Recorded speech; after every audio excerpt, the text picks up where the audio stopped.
নমস্কার, আপনারা দেখছেন ওঙ্কার বাংলার সঙ্গে রয়েছে দেবাঞ্জলি। নজর রাখবো এই মুহূর্তের গুরুত্বপূর্ণ খবরের দিকে। আজ সোমবার থেকেই রাজ্যে গুন্ডা দমন আইন বা অ্যান্টি সোশ্যাল অ্যাক্টিভিটিস অ্যাক্ট চালু হওয়ার পরই তা চ্যালেঞ্জের মুখে পড়ল। মানবাধিকার কর্মীরা এই আইনের সাংবিধানিক বৈধতার প্রশ্ন তুলে এর ওপর অবিলম্বে স্থগিতাদেশ চেয়ে কলকাতা হাইকোর্টের দ্বারস্থ হয়েছেন। সোমবার এই ইস্যুতে একটি জনস্বার্থ মামলা দায়ের করার অনুমতি চান আইনজীবী সব্যসাচী চট্টোপাধ্যায়। তার আবেদন শুনে মামলা দায়ের করার অনুমতি দিয়েছে ভারপ্রাপ্ত প্রধান বিচারপতি তপব্রত চক্রবর্তীর ডিভিশন বেঞ্চ। চলতি সপ্তাহে এই মামলার শুনানি হতে পারে বলে জানা গিয়েছে। প্রথমে শুনে নিই বিধানসভায় গুন্ডা দমন বিল পেশের সময় কি বলেছিলেন মুখ্যমন্ত্রী শুভেন্দু অধিকারী।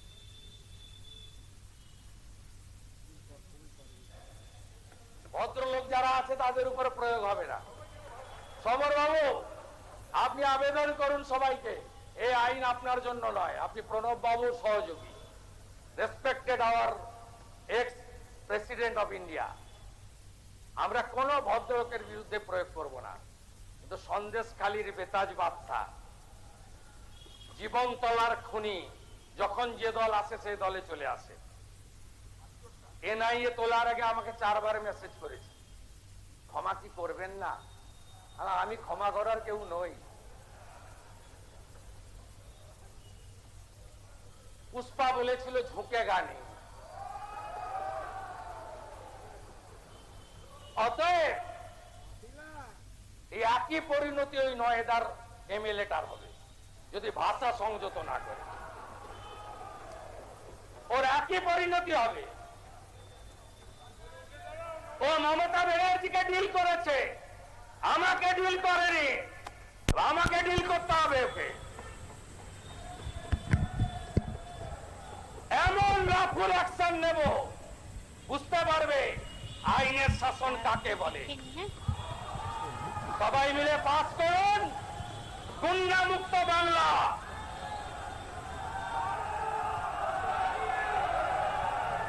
গুন্ডা মুক্ত বাংলা,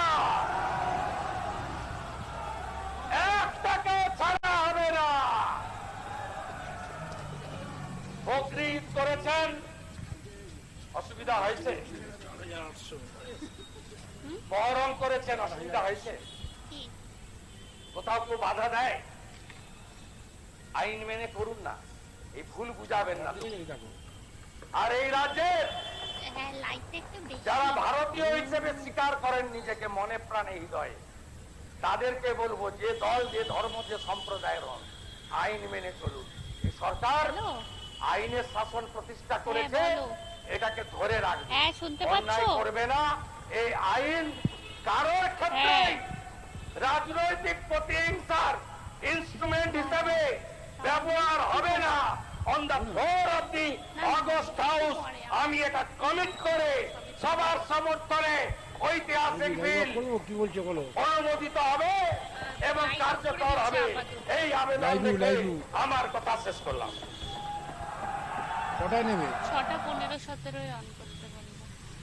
বিধানসভায় গুন্ডা দমন বিল পেশের সময় কি বলেছিলেন মুখ্যমন্ত্রী শোনালেন।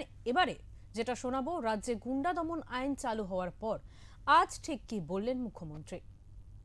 বড় আইন আপনারা কার্যকরী করলেন,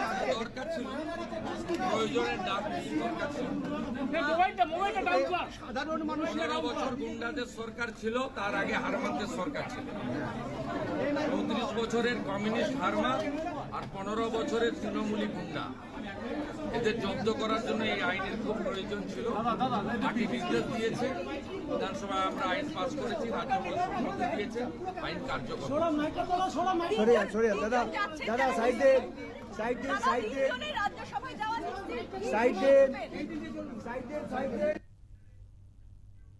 আমরা এই বিষয়ে এবারে কথা বলবো। আমাদের সঙ্গে রয়েছেন আইনজীবী চন্দ্রশেখর বাগ।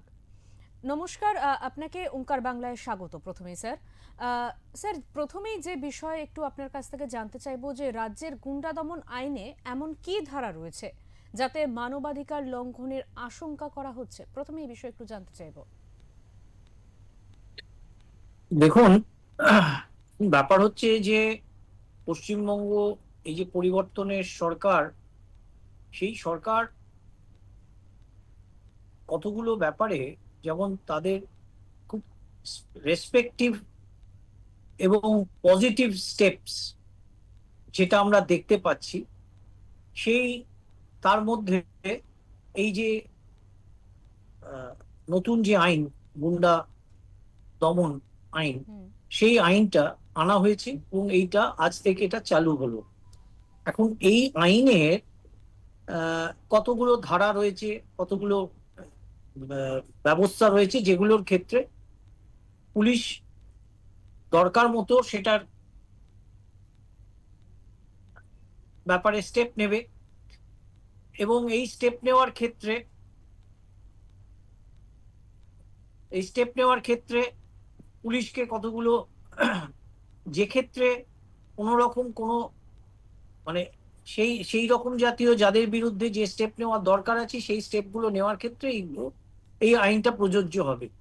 এবং এক্ষেত্রে যারা মানবাধিকার কমিশন যারা রয়েছেন, কমিশনের যারা কিছু কিছু মানুষ রয়েছেন মানবাধিকার কর্মী, তারা এটার ব্যাপারে এটার বিরোধিতা করছেন। তারা কলকাতা হাইকোর্টেও গেছেন মামলা করার জন্য। মুশকিলটা হচ্ছে যে আইনের শাসন রক্ষা করতে গেলে যে আইন দরকার, যদি মনে হয় আমাদের দেশে বা রাজ্যে যে আইন রয়েছে সেই আইন ব্যবহার ক্ষেত্রে সেটা প্রযোজ্য হবে না, এবং সেক্ষেত্রে একটু কড়া আইন করার দরকার আছে।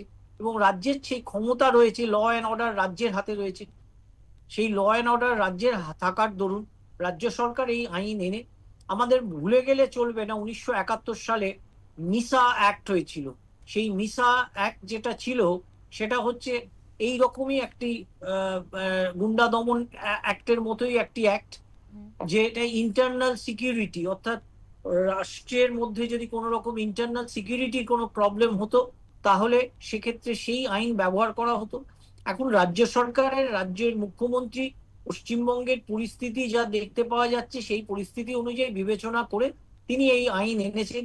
এখন মানবাধিকার কমিশন যারা রক্ষা করার জন্য যারা ছুটে বেড়াচ্ছেন, মুশকিলটা হচ্ছে তারা কি গুন্ডাদেরকে যাতে এই আইনের মধ্যে দিয়ে তাদেরকে কোনো রকম দমন করা না যায়, তারা কি সেটার পক্ষপাতিত্ব করছেন, নাকি না সত্যি দেশে যাতে গুন্ডারাজ বন্ধ হয়, যাতে আইনের শাসন হয়, তাহলে সেক্ষেত্রে তারা সেই আইনটার জন্য কেন বিরোধিতা করছেন, কেন তারা কোর্টে গেছেন মামলা করতে। মুশকিলটা হচ্ছে সেইখানেই যে পশ্চিমবঙ্গের যে পরিস্থিতি, সেই পরিস্থিতিতে আজকে যদি যে আইনের দরকার হবে, রাজ্য সরকারের যদি মনে হয় এই আইন দরকার, এবং সে কারণে সেই আইন পশ্চিমবঙ্গের বিধানসভায় পাশ হয়েছে, এবং সেই আইন ব্যবহার করার জন্য মানুষের সবসময় একটা জিনিস জানবেন, সমাজ থাকলে সমাজে ক্রাইম থাকবে, এবং সেই ক্রাইমকে বন্ধ করার জন্য সময় সময় তারা নতুন নতুন আইন বা পুরনো আইন যেগুলো রয়েছে সেগুলো আবার নতুন ভাবে চিন্তা ভাবনা, পরিস্থিতি এখন কত রকম, এই যে ইন্টারনেটের ফলে কত রকম নতুন মানে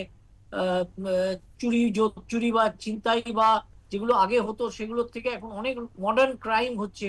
সেই ক্রাইম গুলো রক্ষা করতে, বা এই যে গুন্ডাদের যাদের বিরুদ্ধে এই আইনটা প্রযোজ্য হবে, তারা যদি সরকারি সম্পত্তি নষ্ট করে, তাদের বিরুদ্ধে এই আইন না আনলে তাদেরকে রক্ষা করা যাবে না। এটা for the protection of the state. সুতরাং সেটাকে তো বিবেচনা করে বুঝতে হবে যে রাজ্য সরকার সাধারণ লোকের উপর এই আইন, যারা যদি কেউ সরকারি সম্পত্তি নষ্ট করে, সরকারের বিরুদ্ধে কোনো রকম কোনো ব্যবস্থা নেয়, যে একটা রাষ্ট্রের বিরুদ্ধে কোনো ব্যবস্থা নেয়, তাহলে সেক্ষেত্রে তাদের বিরুদ্ধে আইন আনতে হবে। হুম, একদমই। দ্বিতীয়ত স্যার, যে বিষয়ে একটু জানতে চাইবো, যে প্রচলিত এই মুহূর্তে রাজ্যে যে আইন রয়েছে, সেই আইন কি অপরাধমূলক কাজকে দমন করার জন্য যথেষ্ট ছিল না? এই বিষয়ে একটু যদি কিছু বলেন। না, দেখুন, আইন যেটা আছে সেটা ছিল না তা নয়, নিশ্চয়ই ছিল, কিন্তু সেক্ষেত্রে আরো স্পেসিফিক, আরো কেন আমাদের যা ভারতীয় ন্যায় সংহিতা রয়েছে তাতে অনেক রকম অ্যাক্ট রয়েছে বা তাদের ধারা রয়েছে, যেখানে যে কোনো জাতীয় দুর্ঘটনা, কিন্তু খুব এখন যেভাবে যে ঘটনাগুলো আরো মানে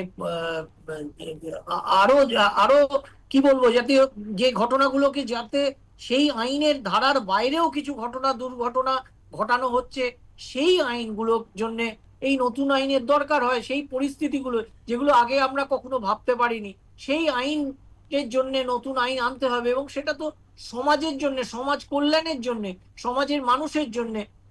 আজকে যারা সমাজকর্মী, যারা